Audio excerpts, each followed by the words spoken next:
করব চৈতন্য চরিতামৃতের মধ্য লীলার শ্রী চৈতন্য মহাপ্রভু দক্ষিণ ভারতে তীর্থ পর্যটন। এখান থেকে 107 নম্বর শ্লোক থেকে 27 নম্বর শ্লোক থেকে অধ্যয়ন করব। প্রভু কয়ে কৃষ্ণের এক স্বভাব বিলক্ষণ, সমাধুর্যে সর্বচিত্ত করে আকর্ষণ। শ্রী চৈতন্য মহাপ্রভু উত্তর দিলেন, কৃষ্ণের একটি বিশেষ স্বভাব হচ্ছে যে তিনি তার মাধুর্যের দ্বারা সকলের চিত্ত আকর্ষণ করেন। মহাপ্রভু এখানে উত্তর দিচ্ছেন বেঙ্কট ভট্টকে, কারণ বেঙ্কট ভট্টকে মহাপ্রভুই প্রশ্ন করেছিলেন, তুমি তো লক্ষ্মী নারায়ণের সেবক, তা তোমার লক্ষ্মী দেবী সতী সাথী পতিব্রতা, তিনি কেন আমার কৃষ্ণের সঙ্গ চায়? তখন বেঙ্কট ভট্ট বললেন, কৃষ্ণ আর নারায়ণ ভেদ নেই, সেই জন্য লক্ষ্মী দেবী কৃষ্ণের সঙ্গ চাইলে তার পতিব্রতা ধর্ম নষ্ট হয় না।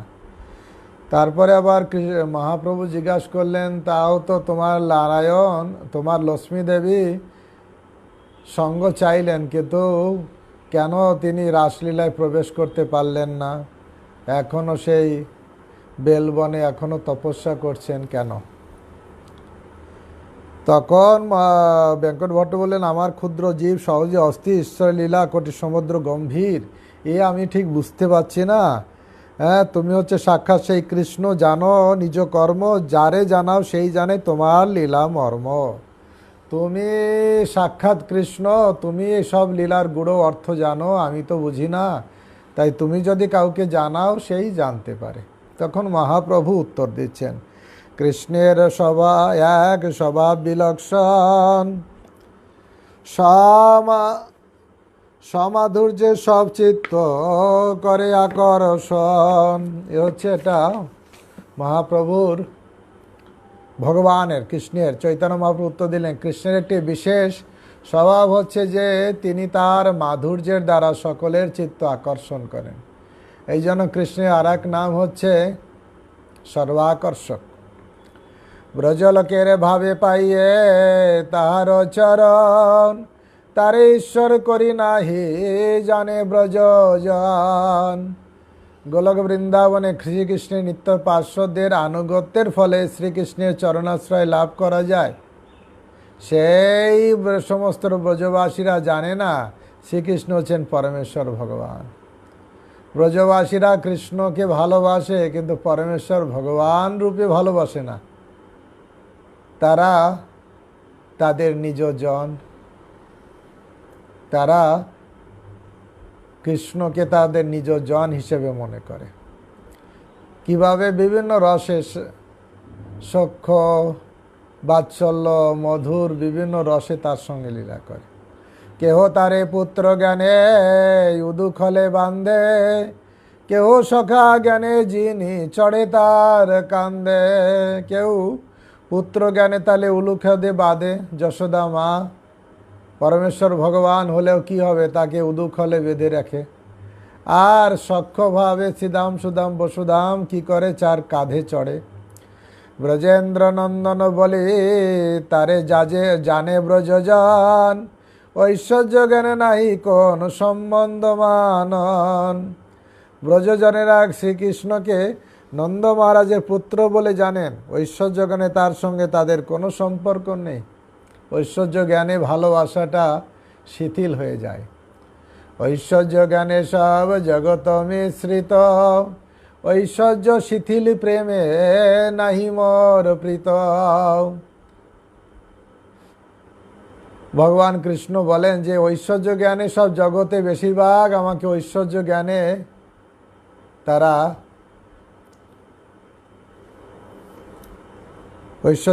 তারা আমার ভজন করে, সে কিন্তু ঐশ্বর্য জ্ঞানে আমার প্রেম শিথিল হয়ে যায়। ব্রজলোকের ভাবে যে করে ভজন, সেই ব্রজেন্দ্র নন্দন। ব্রজলোকের ভাবে অর্থাৎ ব্রজবাসীর আনুগত্যে কেউ যদি কৃষ্ণকে ভজন করবে, সেই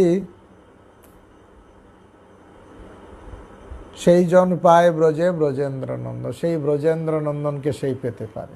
ব্রজলোকের ভাবে যেই করে ভজন, সেই জন পায় ব্রজে ব্রজেন্দ্রনন্দন। নায়ন সুকাপ ভগবান দেহিনাং গোপিকা সুত, জ্ঞানিনাং চাত্মভূতানাং যথা ভক্তি মতামিহ।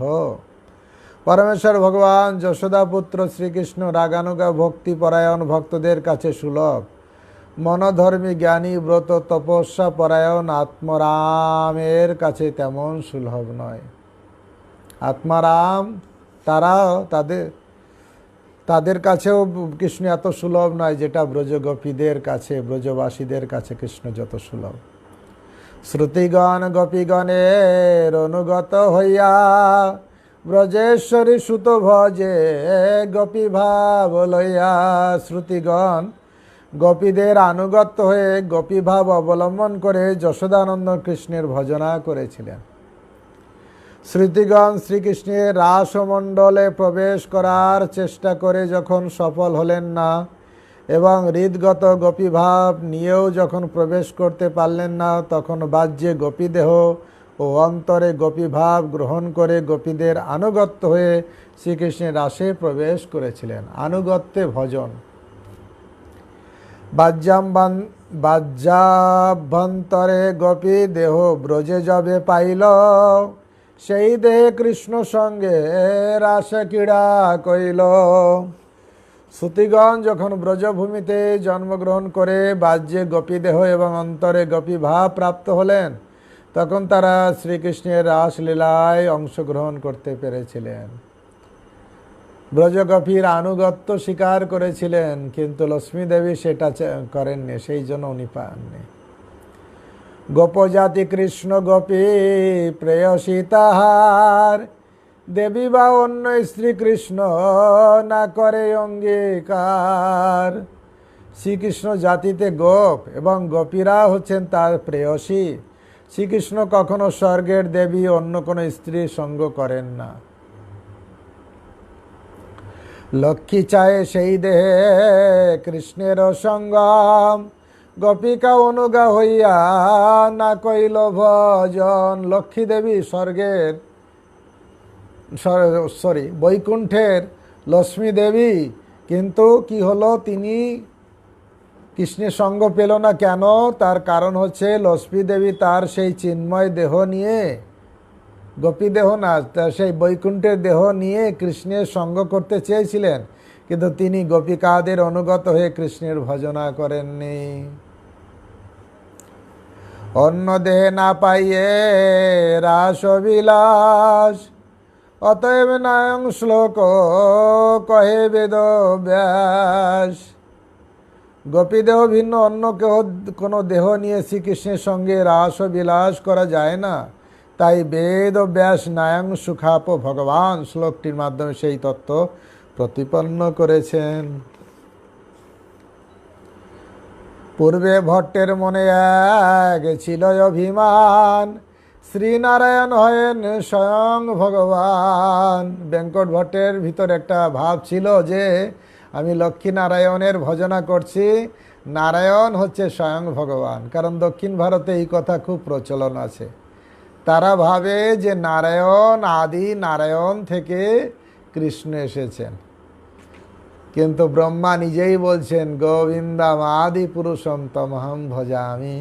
গোবিন্দ আদি পুরুষ, তোমাকে আমি ভজনা করি।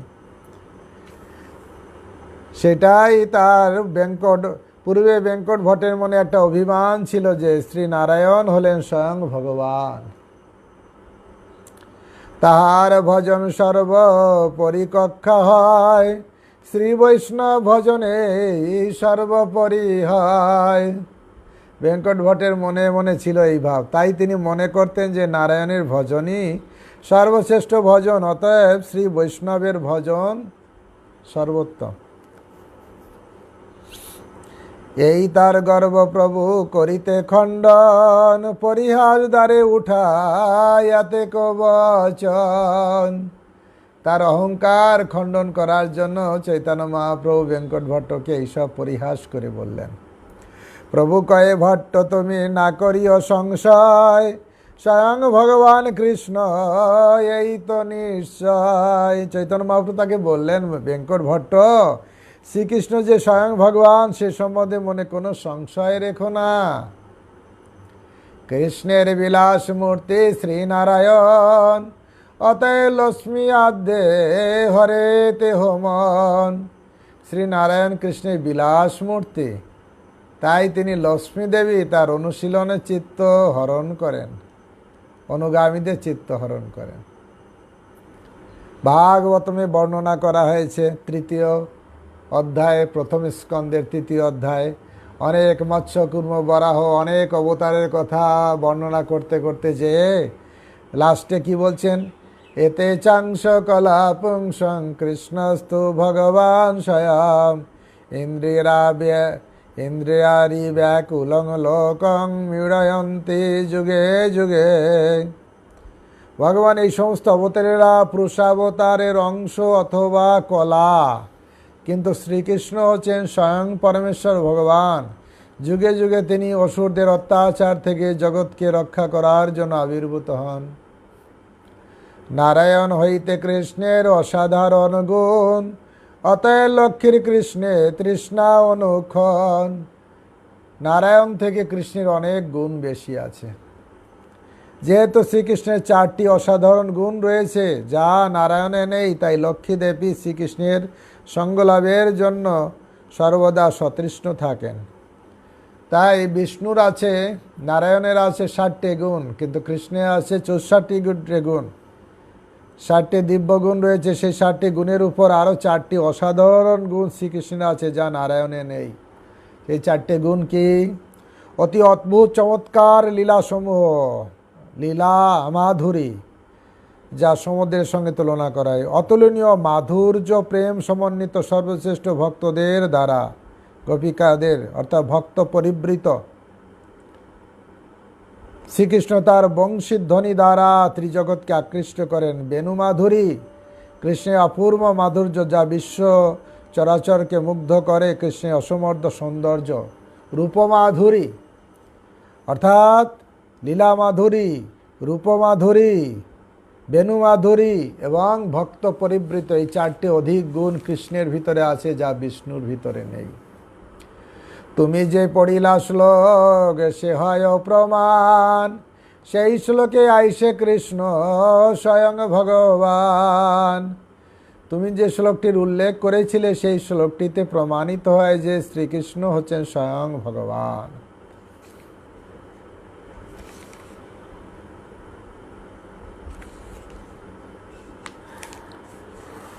সিদ্ধান্ত তচ্চ ভেদেপি শ্রীযুষ কৃষ্ণ স্বরূপয় রসেন কৃতে কৃষ্ণ রূপমেশা রসস্থিতি। বেঙ্কট ভট্ট বললেন, সিদ্ধান্তত নারায়ণ ও কৃষ্ণের স্বরূপদ্বয়ের কোনো ভেদ নেই, তবুও শৃঙ্গার রস বিচারে কৃষ্ণরূপী রসের দ্বারা উৎকর্ষতা লাভ করেছে। এইটি রসতত্ত্বের সিদ্ধান্ত। সাধারণ নারায়ণ কৃষ্ণের ভিতরে ভেদ নেই, কিন্তু রস বিচারে কিছু ভেদ আছে। স্বয়ং ভগবান কৃষ্ণ হরে লক্ষ্মীর মন, গোপিকার মন হরিতে নারে নারায়ণ।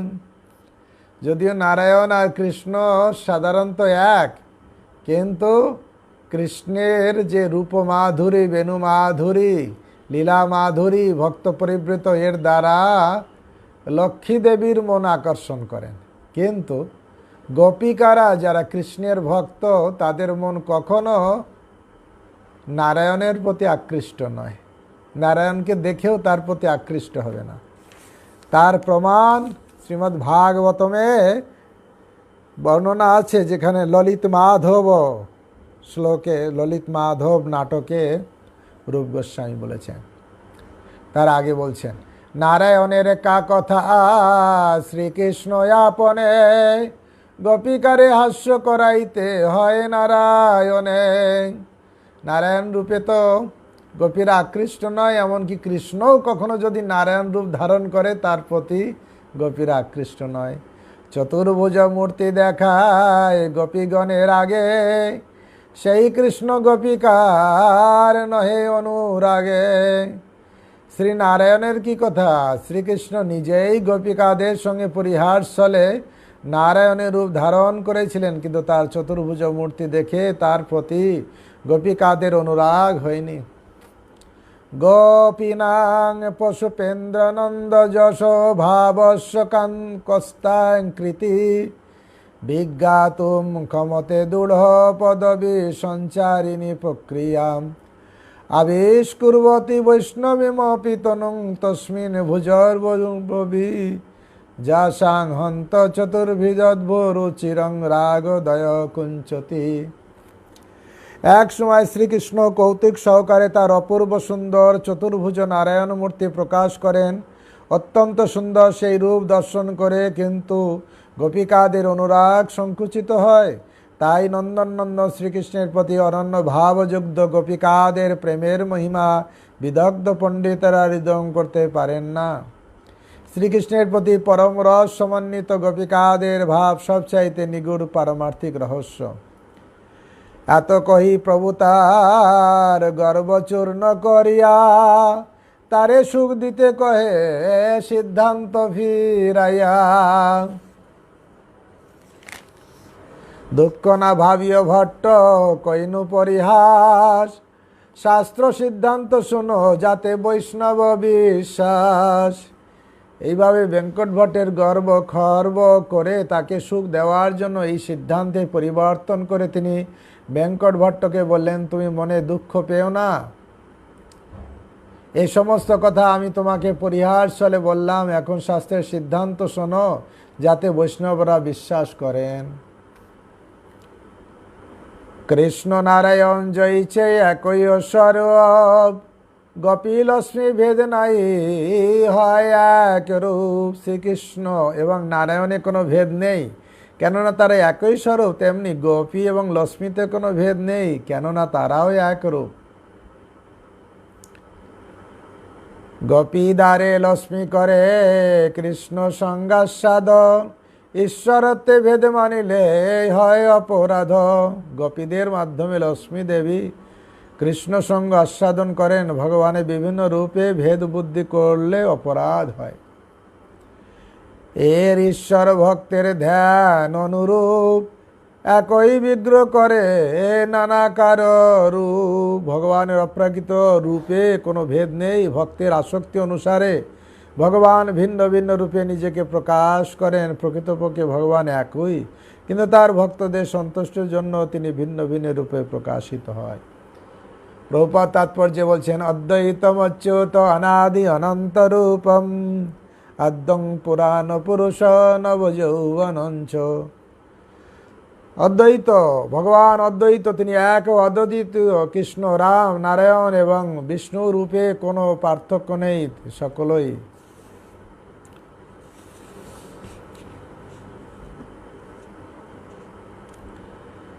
মনির যথা বিভাগেন নীলপিতাদি ভির্যুত রূপভেদমাপ্নোতি ধ্যান ভেদাৎ অথাচ্যুত। বৈদর্য মুনি যেমন ভিন্ন ভিন্ন বস্তু স্পর্শে নীল, পীত ইত্যাদি বর্ণ ধারণ করে, তেমনি ভক্তের ভাবনা অনুসারে উপাসনা ভেদে এক এবং অদ্বিতীয় ভগবানও পৃথক পৃথক রূপ ধারণ করেন। ভট্ট কহে কামি জীব পামর, কাহা তুমি সেই কৃষ্ণ সাক্ষাৎ ঈশ্বর। অগাধ ঈশ্বরের লীলা কিছুই না জানি, তুমি যেই কহো সেই সত্য করে মানি। বেঙ্কট ভট্ট তখন বললেন, কোথায় আমি এক অধপতিত জীব, আর তুমি শ্রীকৃষ্ণ স্বয়ং ভগবান। শ্রীকৃষ্ণের লীলা অনন্ত, আর তার কিছুই আমি জানি না, তুমি যা বলো তাই আমি সত্য বলে মানি। মরে পূর্ণ কৃপা কইল লক্ষ্মী নারায়ণ, তার কৃপায় পাইনু তোমার চরণ দর্শন। বেঙ্কট ভট্ট বলছেন, লক্ষ্মীনারায়ণ আমাকে পূর্ণরূপে কৃপা করেছেন, তাদের কৃপার প্রভাবে আমি তোমার চরণ দর্শন করতে পেরেছি। কৃপা করি কহিলে মোরে কৃষ্ণের মহিমা, যার রূপ গুণ ঐশ্বর্যের কেহ না পায় সীমা। কৃপা করে তুমি আমার কাছে কৃষ্ণের মহিমা বর্ণনা করেছ, যা রূপ গুণ ঐশ্বর্য সীমা কেউ খুঁজে পায় না। এবে সে জানিল কৃষ্ণ ভক্তি সর্বোপরি, কৃতার্থ করিলে মোরে কহিলে কৃপা করে। বেঙ্কট ভট্ট বললেন, এখন আমি জানতে পারলাম যে কৃষ্ণ ভক্তি সর্বশ্রেষ্ঠ আরাধনা। সেই তথ্য আমার কাছে প্রকাশ করে তুমি আমাকে কৃতার্থ করলে। আরাধ্য ভগবান ব্রজস্তনয় তদ্ধাম বৃন্দাবনম, রাম্মা কাচিত উপাসনা ব্রজবধূ বর্গেন যা কল্পিতা। আরাধ্য ভগবানকে ভুইপড় ভগবান নয়, কালী দুর্গা শিব সরস্বতী দেবদেবতা নয়, এমনকি বিভিন্ন অবতার নয়, এমনকি দ্বারকার কৃষ্ণ নয়, মথুরার কৃষ্ণ নয়, বৃন্দাবনের স্বয়ং কৃষ্ণ গোপেন্দ্র নন্দন, ব্রজেন্দ্র নন্দন। আরাধ্য ভগবান ব্রজেস্তনয়, ব্রজভূমি যে কৃষ্ণ স্বয়ং ভগবান। এবে সে জানিল কৃষ্ণ ভক্তি সর্বোপরি, কৃতার্থ করিলে মোরে কহিলে কৃপা করে। এত বলি ভট্ট পড়িলা প্রভুর চরণে, কৃপা করি প্রভু তারে কইলায় আলিঙ্গনে। এই বলে বেঙ্কট ভট্ট চৈতন্য মহাপ্রভু পাদপদ্মে পতিত হলেন এবং চৈতন্য মহাপ্রভু কৃপা করে তাকে আলিঙ্গন করলেন।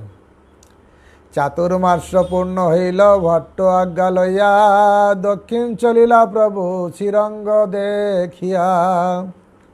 এইভাবে 4 মাস বেঙ্কট ভট্টের গৃহে অবস্থান করলেন। চাতুর্মাস পূর্ণ হলে বেঙ্কট ভট্টের অনুমতি নিয়ে শ্রীরঙ্গনাথকে দর্শন করে চৈতন্য মহাপ্রভু দক্ষিণ অভিমুখে যাত্রা করলেন। সঙ্গেতে চলিলা ভট্ট না যায় ভবনে, তারে বিদায় দিলা প্রভু অনেক যতনে। বেঙ্কট ভট্ট মহাপ্রভুর সঙ্গে সঙ্গে চলতে লাগলেন।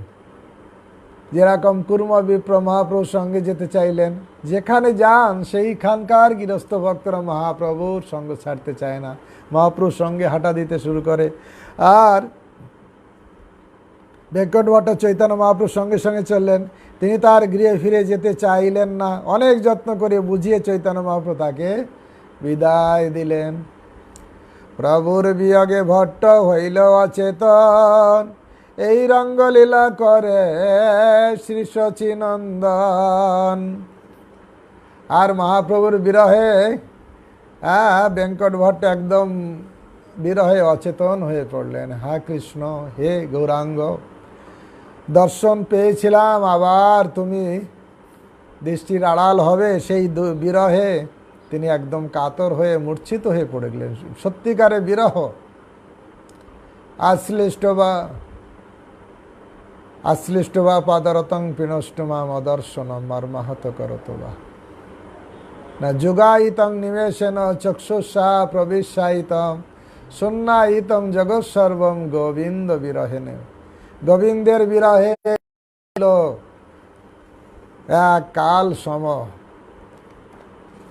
বিরহ যন্ত্রণায় দগ্ধীভূত হচ্ছেন বেঙ্কট ভট্ট। সেটাই যেভাবে শ্রাবণের ধারা আখি বরিশয় শূন্য ভেল ধরাতল, গোবিন্দ বিরহে প্রাণ নাহি রহে কেমনে বাঁচিব বল। ভকতি বিদন অস্থির হইয়া পুনঃনামাশ্রয় করি, ডাকে রাধানা দিয়া দর্শন প্রাণ রাখ নহে মরি। বিরহ আশ্লিষ্ট বা না যুগায়িতাং নিমেষেন। শূন্য ধরাতল চৌদুকে দেখিয়া পরাণয় উদাস হয়, কি করি স্থির নাই হয় জীবন নাহি করায়। ব্রজবাসীগণ মোর প্রাণ রাখো, দেখাও শ্রী রাধানাথে। ভকতি বিনোদ মিনতি মানিয়া লহে তাহার সাথে। এই বিরহে শচীনন্দর ভক্তি বিনোদ ঠাকুর বলছেন, শ্রীকৃষ্ণ বিরহ আর সহিতে না পারি, পরাণ ছাড়িতে আর দিন দুই চারি। কৃষ্ণের বিরহ আর সহ্য করতে পারছি না, এইভাবে ভক্তরা তারা গাইছেন। বন্ধুগণ শুনহ বচন মোর, ভাবেতে বিবর থাকিয়া যখন দেখা দেয় চিত্তচোর। ভক্তদের দশা কেমন হয় সেই কথা বলতে যে ভক্তিবিনোদ ঠাকুর বলছেন, বন্ধুগণ শুনহ বচন মোর, ভাবেতে বিবর থাকিয়া যখন দেখা দেয় চিত্তচোর। ভক্ত যখন কৃষ্ণ ভাবে ভাবিত হয়ে পুরোপুরি ভাবে থাকে, তখন চিত্তচোর কৃষ্ণ দর্শন দেয়। বিচক্ষণ করি দেখিতে চাইলে হয় আখি অগোচর, পুনঃ নাহি দেখি কাদয়ে পরাণ, দুঃখের নাহি থাকে ওর। কিছুক্ষণ পরে কৃষ্ণ যখন আবার অদৃশ্য হয়ে যায়, কাদয়ে পরাণ, দুঃখের আর শেষ থাকে না। জগতের বন্ধু সেই প্রভু মোরে, লয় সাহা যথা তাহা রাখু মোরে, আমার সেই প্রাণনাথ। দর্শন আনন্দ দানে সুখ দেয় মোর প্রাণে, বলে মোরে প্রণয় বচন, পুনঃ অদর্শন দিয়া দগ্ধ করে মোর হিয়া, প্রাণে মোর মারে প্রাণধন। তাই কখনো সুখ দেয় দর্শন দিয়ে, কখনো বা অদর্শন দিয়ে দুঃখ সাগরে নিমজ্জিত করে দেয়। তাই অদর্শন পেলেও দর্শন লাভ করার সুযোগ হচ্ছে এই, কিভাবে সবসময় দর্শন লাভ করা যায়। চল গৌরবনম নবখণ্ডময়ং পঠ গৌর চরিতানি মুদা, লুট গৌর পদাঙ্কিত গাঙ্গ তটং, ভজ গদ্রুম কানন কুঞ্জবিদ। চল গৌরবনম নবখণ্ডময়ম পট গৌর চরিতানি মুদা, লুট গৌর পদাঙ্কিত গাঙ্গ তটম, ভজ গদ্রুম কানন কুঞ্জবিধম। এইভাবে বিরহ গোপীরা যখন বিরহ কাতর হয়েছেন, তখন তারা কৃষ্ণের গুণগান গাইছেন। জয়তীতে ধিক জন্মনা ব্রজ, শ্রয়ত ইন্দ্রিয়া শাশ্বদাত্রহি। এইভাবে প্রভুর বিয়োগে ভট্ট হইল অচেতন, শ্রীরঙ্গলীলা করে, এই রঙ্গলীলা করে সচিরনন্দন। চৈতন্য মহাপ্রভু বিরহে বেঙ্কট ভট্ট অচেতন হয়ে পড়লেন। এইভাবে সচিনন্দন শ্রী চৈতন্য মহাপ্রভু শ্রী রঙ্গক্ষেত্রে লীলা বিলাস করেছেন। ঋষভ পর্বতে চলে আইলা গৌর হরে, নারায়ণ দেখিয়া তাহা নতি স্তুতি করে। শ্রীরঙ্গম রঙ্গনাথ দর্শন করে সেখান থেকে মহাপ্রভু চলে গেলেন ঋষভ পর্বতে। চৈতন্য মহাপ্রভু নারায়ণের দর্শন করেছিলেন, প্রণতি নিবেদন করে ভগবানের স্তুতি করেছিলেন। পরমানন্দপুরী তাহা রহে চাতুর্মার্শ, শুনি মহাপ্রভু গেলা পুরী গোসার পাশ। চাতুর্মাস ব্রত পালন করে পরমানন্দপুরী ঋষভ পর্বতে অবস্থান করেছিলেন শুনে শ্রী চৈতন্য মহাপ্রভু তার সঙ্গে সাক্ষাৎ করতে গিয়েছিলেন। পুরী গোসাই প্রভুর কইল চরণ বন্দন, প্রেমে পুরী গোসাই তারে কইল আলিঙ্গন। পরমানন্দপুরী মাধবেন্দ্রপুরী পাদের শিষ্য পরমানন্দপুরীকে দর্শন করা মাত্র চৈতন্য মহাপ্রভু তার চরণ বন্দনা করলেন এবং পুরী গোসাই তাকে প্রেম ভরে আলিঙ্গন করলেন। 3 দিন প্রেমে দোহে কৃষ্ণ কথা রঙ্গে, সেই বিপ্র ঘরে দোহে রহে এক সঙ্গে। এক ব্রাহ্মণের ঘরে পরমানন্দপুরীর সঙ্গে চৈতন্য মহাপ্রভু একত্রে 3 দিন ছিলেন এবং কৃষ্ণ প্রেমে আবিষ্ট হয়ে কৃষ্ণ কথা আলোচনা করেছিলেন। মচ্চিত্ত মদগত প্রাণা বোধয়ন্তি পরস্পরম, কথয়ন্তস্য মাম নিত্যম তুষ্যন্তি চ রমন্তি চ। রমণ করেন, কৃষ্ণ কথাতেই আনন্দ আস্বাদন করেন পরস্পর। মচ্চিত্ত মদগত প্রাণা, যারা আমার ভক্ত, আমার চিত্তগত। তাই এখানে মহাপ্রভু পরমানন্দপুরীর সঙ্গে 3 দিন অনবরত কৃষ্ণ কথাতেই মত্ত ছিলেন। পুরী গোসাই বলে আমি যাব পুরুষোত্তমে, পুরুষোত্তম দেখি গৌড় যাব গঙ্গা স্নানে। পরমানন্দ পুরী বললেন, চৈতন্য মহাপ্রভুকে বললেন যে জগন্নাথ দেবকে দর্শন করার জন্য তিনি পুরুষোত্তমে যাবেন, তারপরে গঙ্গা স্নান করার জন্য গৌড়ে যাবেন। প্রভু কয়ে তুমি পুনঃ আইস নীলাচলে, আমি সেতু বন্ধ হইতে আসিব অল্প কালে। চৈতন্য মহাপ্রভু পরমানন্দ পুরীকে বলেন আপনি পুনরায় নীলাচলে ফিরে আসবেন, আমিও শীঘ্রই রামেশ্বর থেকে সেখানে ফিরে যাব। এর আগে রামানন্দ রায়কে বললেন তুমি এই গোদাবরী এই জায়গায় এসব ছেড়ে দিয়ে তুমি চলে আসো নীলাচলে, একসঙ্গে কৃষ্ণ কথাতে বিভোর থাকবো। এখানে পরমানন্দ পুরীকেও বলছেন আপনি নীলাচলে আসুন, একসঙ্গে আমরা থাকব। তোমার নিকটে রহি হেন বাঞ্ছা হয়, নীলাচলে আসিবে মোরে হইয়া সদায়। ভক্ত সঙ্গ, স্বয়ং ভগবানও চাইছেন ভক্ত সঙ্গ লাভ করতে, কৃষ্ণ কথা আস্বাদন করার জন্য। তাই বলছেন আপনার কাছে থাকতে আমার খুব ইচ্ছা করে, তাই আমার প্রতি দয়া করে নীলাচলে আপনি আসবেন। এত বলে তার ঠাই এই আজ্ঞা লইয়া দক্ষিণে চলিলা প্রভু হরষিত হইয়া। মহাপ্রভু পরমানন্দপুরীর কাছে আজ্ঞা নিয়ে সেখান থেকে আবার দক্ষিণে রওনা দিলেন। পরমানন্দপুরী তবে চলিলা নীলাচলে, মহাপ্রভু চলি চলি আইলা শ্রী শৈলে। ঋষভ পর্বত থেকে মহাপ্রভু শ্রী শৈলে, গোদাবরী নদীর পারে, সেখান থেকে তিনি আসলেন শ্রীরঙ্গমে। ঋষভ পর্বত, এখন আসলেন শ্রীশৈলে। তার আগে বিষ্ণু কাঞ্চি শিব কাঞ্চিও দেখে আসলেন। পরমানন্দপুরী নীলাচলে চললেন, আর চৈতন্য মহাপ্রভু তীর্থ ভ্রমণ করতে করতে শ্রীশৈলে এসে উপস্থিত হলেন।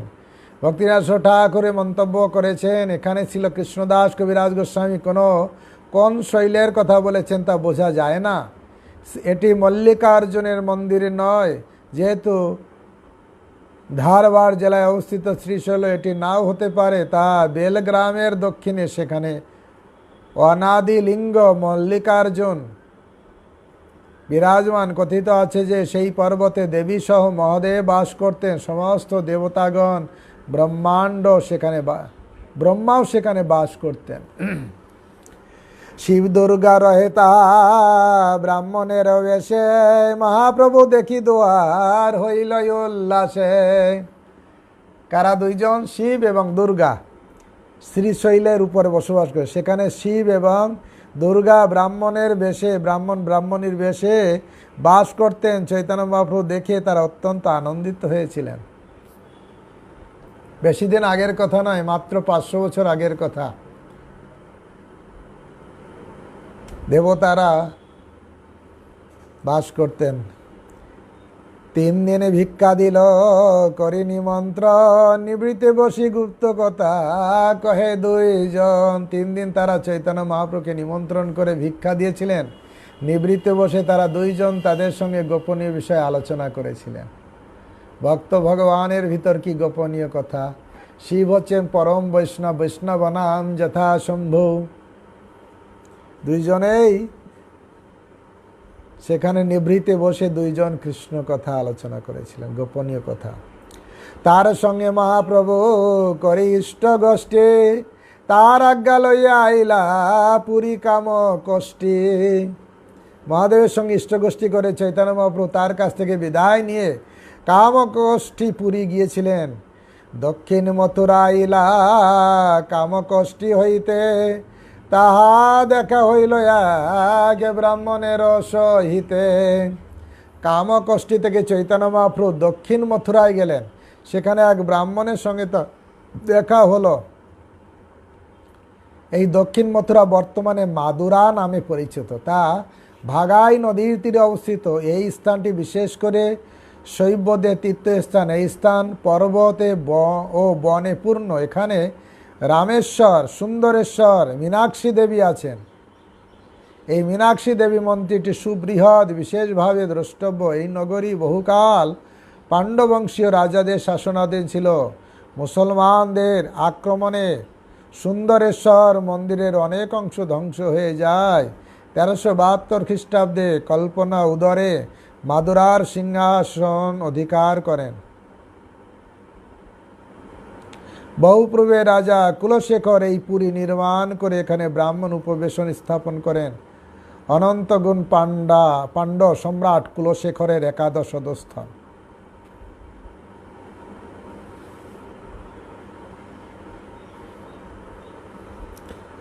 সম্রাট কুলশেখর এক মহান ভক্ত, যিনি মুকুন্দমালা স্তব লিখেছেন।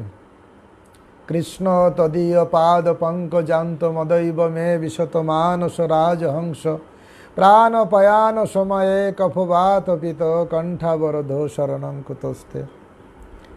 সেই বিপ্র মহাপ্রভুকে কইল নিমন্ত্রণ, রাম ভক্ত সেই বিপ্র বিরক্ত মহাজন। সেটা একজন ব্রাহ্মণ, তিনি রাম ভক্ত, তার সঙ্গে দেখা হলো।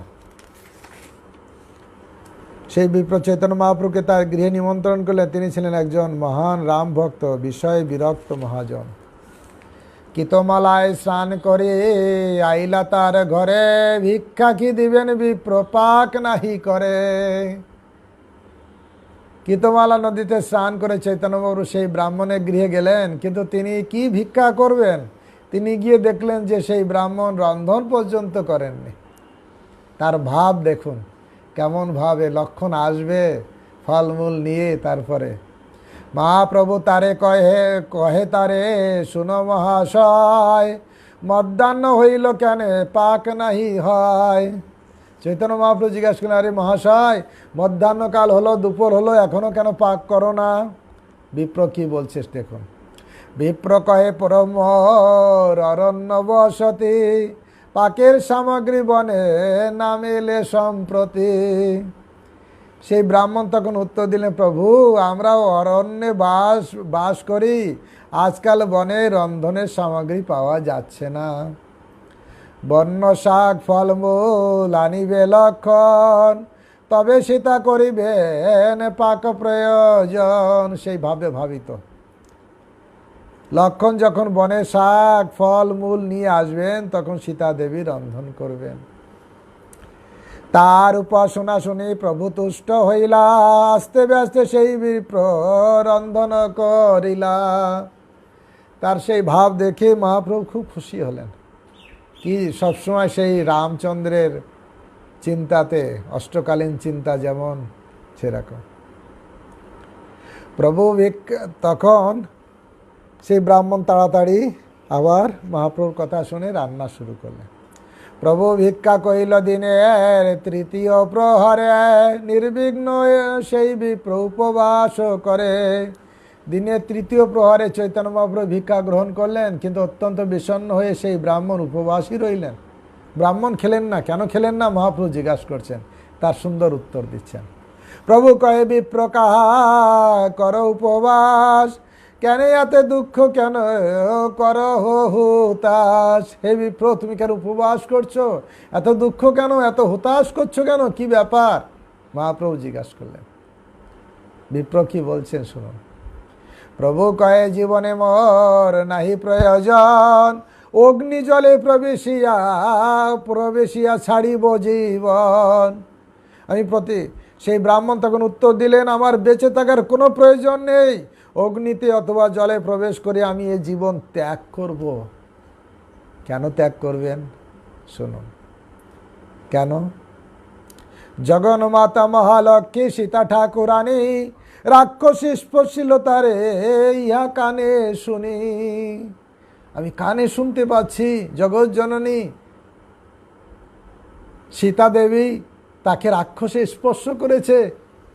এই দুঃখে আমার জীবন রাখতে আর ইচ্ছে করছে না। সীতা দেবী সমগ্র জগতের মাতা, তিনি মহালক্ষ্মী, অথচ রাক্ষস রাবণ তাকে স্পর্শ করলো।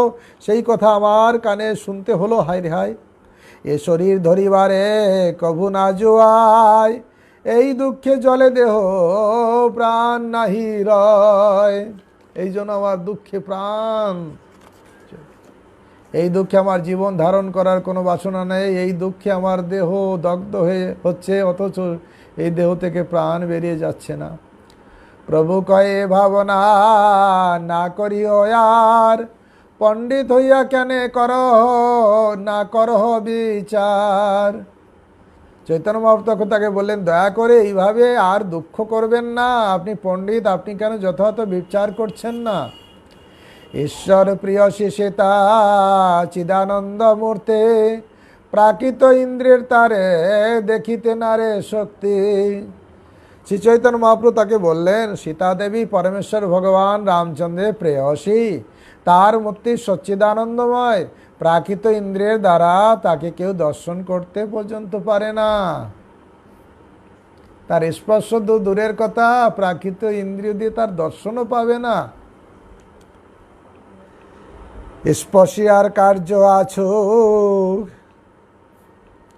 না পায়ে দর্শন, সীতার আকৃতি মায়া হরিল রাবণ।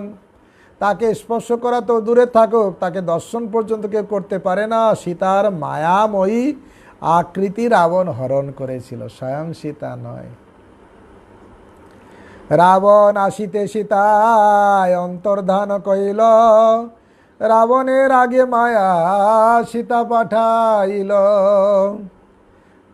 রাবণ আসা মাত্রে সীতা দেবী অন্তর্হিতা হয়েছিলেন, সেই সঙ্গে রাবণকে প্রতারণা করার জন্য তিনি তার মায়াময়ী রূপ প্রেরণ করেছিলেন।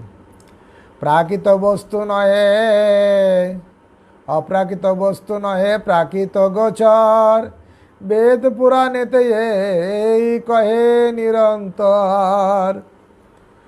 অপ্রাকৃত বস্তু প্রাকৃত ইন্দ্রিয়ের গোচরীভূত নয়, সমস্ত বেদ পুরাণে নিরন্তর এই সিদ্ধান্ত প্রতিপন্ন করা হয়েছে। বিশ্বাস করো তুমি আমার বচনে, পুনরপি কুভাবনা না করিও মনে। সেই ভগবানই গৌরাঙ্গ তিনি বলছেন, চৈতন্য মহাপ্রভু ব্রাহ্মণকে বললেন, আমার কথা আপনি বিশ্বাস করুন আর কখনো এইভাবে দুর্ভাবনা করবেন না। প্রভুর বচনে বিপ্র হইল বিশ্বাস, ভজন করিল হইল জীবনের আশ। মহাপ্রভুর কথা শুনে ব্রাহ্মণের বিশ্বাস হলো এবং ভজন করলেন এবং জীবনের আশা ধারণ করলেন। তারে আশা দিয়া প্রভু করিল গমন, কৃতমালায় স্নান করি আইলা সুরবসন। সেই ব্রাহ্মণকে আশ্বাস দিয়ে চৈতন্য মহাপ্রভু দক্ষিণে যাত্রা করলেন। কৃতমালায় স্নান করে দুর্বসন নামক তীর্থে এলেন। বর্তমান কৃতমালা নদী ভাগাই নদীর একটু অববাহিকা। সুরুলি, বরাত নদী ও বর্টিকাখণ্ডে তিনটি ধারা ভাগাই নদীতে এসে পড়েছে। ভাগবতে কৃতমালা নদীর উল্লেখ করে করভাজন মুনি বলছেন, তাম্রপন্নী নদী যত্র কৃতমালা পয়স্বিনী।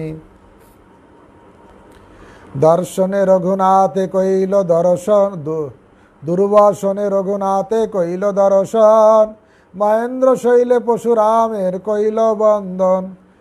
দুর্বদশনে চৈতন্য মহাপ্রভু রামচন্দ্রের মন্দির দর্শন করলেন, মহেন্দ্র শৈলে পরশুরামের বন্দনা করলেন।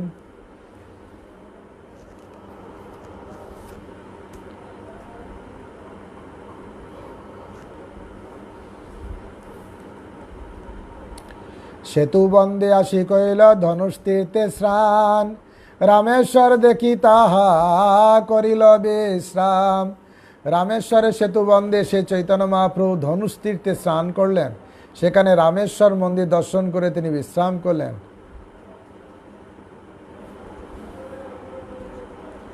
বিপ্র সবাই শুনে তাহা কুর্ম পুরাণ, তার মধ্যে আইলা পতিব্রতায় উপখান।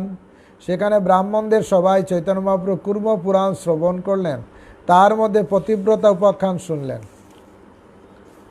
ভক্তিদাস ঠাকুরে মন্তব্য করেছে যে বর্তমান কালে কুর্ম পুরাণের কেবলমাত্র পূর্ব উত্তর এই দুটি খণ্ড পাওয়া যায়। বর্তমান কুর্ম পুরাণে কেবল ৬,০০০ শ্লোক রয়েছে, কিন্তু প্রকৃতপক্ষে কুর্ম পুরাণে ১৭,০০০ শ্লোক ছিল। তৎসপ্তদশ সহস্রং চতুর্সংসিতা সুতম সহস্রদশ সহস্রাণি লক্ষ্মী কল্পানু সন্বিতা। পতিব্রতা শিরোমণি জনক নন্দিনী, জগতের মাতা সীতা, রামের গৃহিণী। সেই ব্রাহ্মণের কাছে কুর্ম পুরাণ শুনছিলেন, সেখানে বর্ণনা করছেন। কি বর্ণনা আছে এখানে মহাপ্রভু যা শুনেছেন? সীতা দেবী জগতের মাতা, শ্রী রামচন্দ্রের গৃহিণী, তিনি পতিব্রতাদের শিরোমণি এবং মহারাজ জনকের দুহিতা।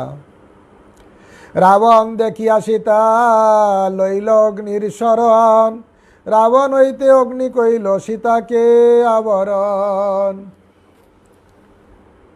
রাবণ যখন সীতাদেবীকে হরণ করতে আসে তখন রাবণকে দেখেই তিনি অগ্নিদেবের শরণ গ্রহণ করেন। অগ্নিদেব তখন সীতাদেবীকে আবৃত করেন। এইভাবে তিনি রাবণের হাত থেকে সীতাদেবীকে রক্ষা করেছিলেন। মায়া সীতা রাবণ নীল শুনিলা আখ্যানে, শুনি মহাপ্রভুর হইল আনন্দিত মনে। কুর্ম পুরাণে রাবণে এইরকম মায়া সীতা হরণের উপাখ্যান শুনে চৈতন্য মহাপ্রভু অত্যন্ত আনন্দিত হলেন। সীতা লইয়া রাখিলেন পার্বতীর স্থানে, মায়া সীতা দিয়া অগ্নি বঞ্চিলা রাবণে। অগ্নিদেব সীতা দেবীকে নিয়ে পার্বতীর কাছে রাখলেন, মায়া সীতা দিয়ে রাবণকে বঞ্চনা করলেন। রঘুনাথ আসি যাবে রাবণে মারিল, অগ্নি পরীক্ষা দিতে যাবে সীতায় আনিল। তবে মায়া সীতা অগ্নি করি অন্তর্ধান, সত্য সীতা আনি দিল রাম বিদ্ধমান। রামচন্দ্র এসে যখন রাবণকে বধ করলেন, অগ্নি পরীক্ষা দেওয়ার জন্য সীতা দেবীকে আনা হলো, তখন সীতা দেবীকে অন্তর্হিত করে অগ্নিদেব রামচন্দ্রের কাছে প্রকৃত সীতাকে এনে দিলেন। শুনিয়া প্রভুর আনন্দিত হইল মন, রামদাস বিপ্রের কথা হইল স্মরণ। এসব সিদ্ধান্ত শুনি প্রভুর আনন্দ হইল, ব্রাহ্মণের স্থানে মাগি সেই পত্র নিল। নূতন পত্র লেখাইয়া পুস্তকে দেওয়াইল, প্রতিটি লাগি পুরাতন পত্র মাগি নিল। সেই পুঁথিটি লিখে চৈতন্য মহাপ্রভু তার প্রতিলিপি ব্রাহ্মণকে দিয়ে পুরাতন পুঁথিটি তিনি চেয়ে নিলেন, যাতে রামদাস বিপ্রের মনে কোনো সংশয় না থাকে।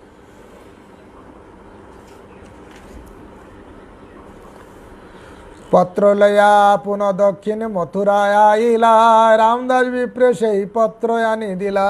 সেই পত্র সেই কুর্ম পুরাণে সেইখানে যেখানে মায়া সীতার কথা বলা হয়েছে, সেইখানটা লিখে নিয়ে মহাপ্রভু সেই রামদাস বিপ্রকে দেওয়ার জন্য তিনি দক্ষিণ মথুরাতে আবার আসলেন।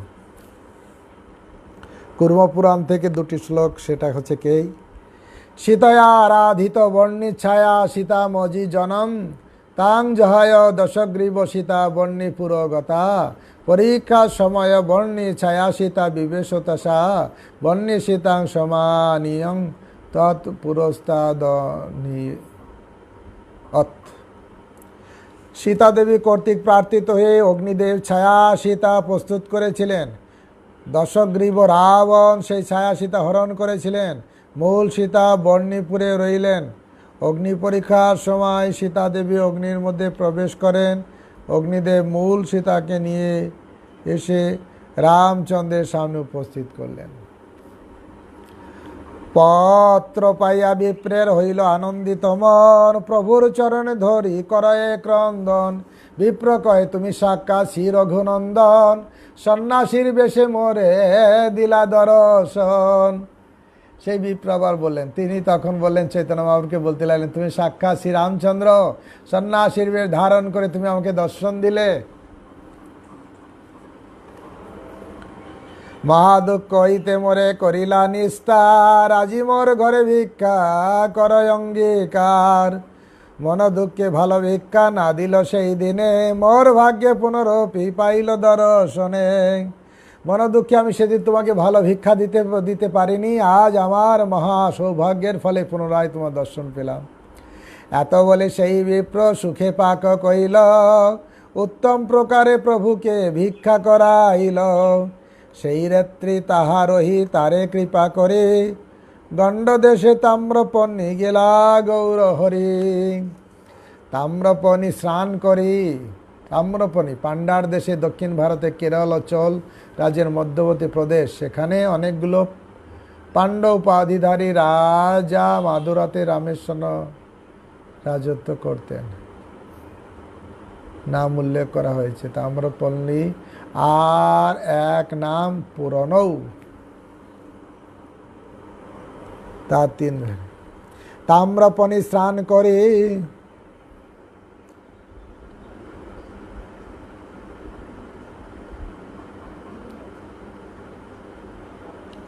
মাদুরা রামেশ্বর রাজত্ব করেন। এই তাম্রপল্লীতে আমি গিয়েছি, স্নান করেছি দক্ষিণ ভারতে যখন গিয়েছিলাম মাদুরাইতে। তাম্রপর্ণী স্নান করি তাম্রপর্ণী তীরে, নয় তিরুপতি দেখি বলে কুতূহলে। তাম্রপর্ণী নদীর তীরে নয় তিরুপতি, নবত্রিপতি একটি বিষ্ণু মন্দির রয়েছে। চৈতন্য মহাপ্রভু নদীতে স্নান করে সেই বিগ্রহ দর্শন করে গভীর কৌতূহল সহকারে ভ্রমণ করতে লাগলেন। নয় তিরুপতি মানে নবত্রিপতি আলোয়ার তিরুনগরী নামে পরিচিত। এই নগরটি বড় বড় বিষ্ণু বিগ্রহ সেখানে আছে। চিয়ড়তলা তীর্থে দেখি শ্রীরাম লক্ষণ, তিলকাঞ্চি আসি কইল শিব দর্শন। চিয়ড়তলা তীর্থে রামচন্দ্র লক্ষণের বিগ্রহ দর্শন করে চৈতন্য মহাপ্রভু তিলকাঞ্চিতে শিবের দর্শন করলেন। গজেন্দ্র মোক্ষণ তীর্থে দেখি বিষ্ণু মূর্তি, পানাগড়ি তীর্থে আসি দেখিল সীতাপতি। গজেন্দ্র মোক্ষণ তীর্থে বিষ্ণু বিগ্রহ দর্শন করে চৈতন্য মহাপ্রভু পানাগড়ি তীর্থে এসে সীতাপতি রামচন্দ্রের বিগ্রহ দর্শন করলেন।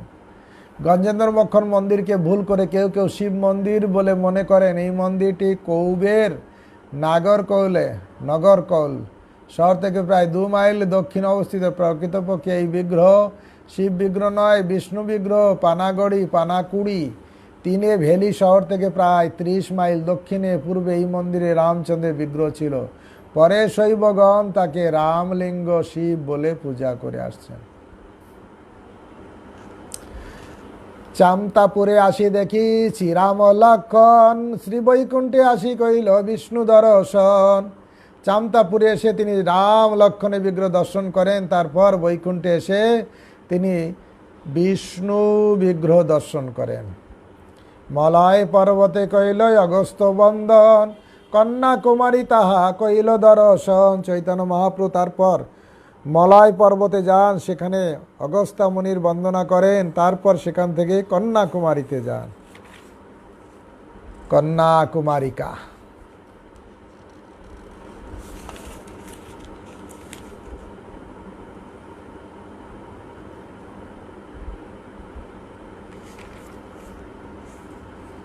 কুমারিকা অন্তর্দ্বীপে নিকটবর্তী পরিয়া পর্বতে আগস্ত্যের বাসস্থান বলে তাম্রপল্লী। আমলি তলায় দেখি শ্রীরাম গৌর হরি, মল্লার দেশেতে আইলা যথা ভট্ট থারি। কন্যাকুমারী দর্শন করে চৈতন্য মহাপ্রভু আমলিতলায় রামচন্দ্রের বিগ্রহ দর্শন করেন। তারপর তিনি মল্লার দেশে যান, সেখানে ভট্টথারী নামক এক সম্প্রদায়ের অন্তর্গত লোকেরা বাস করত।